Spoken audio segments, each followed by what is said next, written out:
said on an interview that she dislikes America. She hates America. She thinks the American people are dumb and stupid. But better yet, listen to her own words describing America and the American people. It's appalling.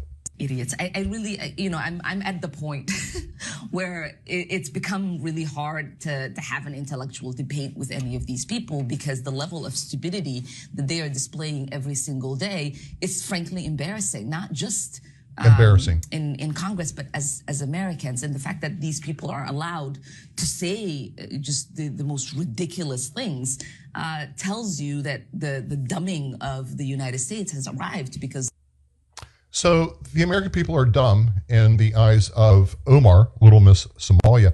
But listen to what her opponent says. He's running against her, and he sounds like a pretty common sense guy, but at least he's calling her for what she is. Take a listen to the allegations. My opponent, Representative Omar. She paid her husband, Tim Minette, $3 million of campaign money. And the way her time in office has given his business access and credibility, as they've misappropriated more than $1 million in money from South Dakota investors. They left workers unpaid and found the funds frozen by the Office of Foreign Assets Control, the U.S. Treasury Department in charge of enforcing sanctions. Now, we know that Treasury is involved because Stephen Miller from the White House just came out and said she is in fact under investigation by Treasury and DOJ. But let's break it down for you a little bit more. Listen to the timeline of whether it's a grift, a theft, or just pulling one over on the American people. But I think we've had enough. It's time that she's exposed. But listen to the timeline. It's absolutely nuts. We'll ask again, where did Ilhan Omar get all that darn money from? Let's go through it. When she first ran for Congress in 2018, she was married to a Somalian man named Ahmed Nur Said Elmi, and she had a net worth of approximately $65,000.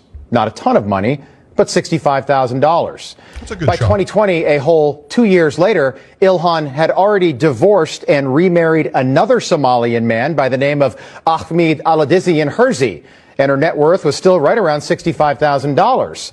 Yet just 4 years later, she was divorced and remarried again for a third or perhaps a fourth time. We don't know for sure, because Ilhan Omar likely married her brother at one point to get him into this country illegally when she came here from Somalia, which, by the way, is a federal crime, and she's serving in Congress. And nobody talks about this. So by 2024, Ilhan's married to a new person, a white guy named Tim. There's Tim Minette. And Tim is not a rich man, but now he is. Tim's rich now because somehow over the course of the last 3 years, Ilhan Omar's net worth has skyrocketed to over $30 million and counting, meaning she went from having right around $65,000 to $30 million in 3 years. Think about that. So give your congressperson a call, write him a letter, call the Department of Justice, call the Treasury Department. Tell them you've had enough of Omar's grift and theft, and tell them you want something done. Let me know in the comments, should she be in Congress?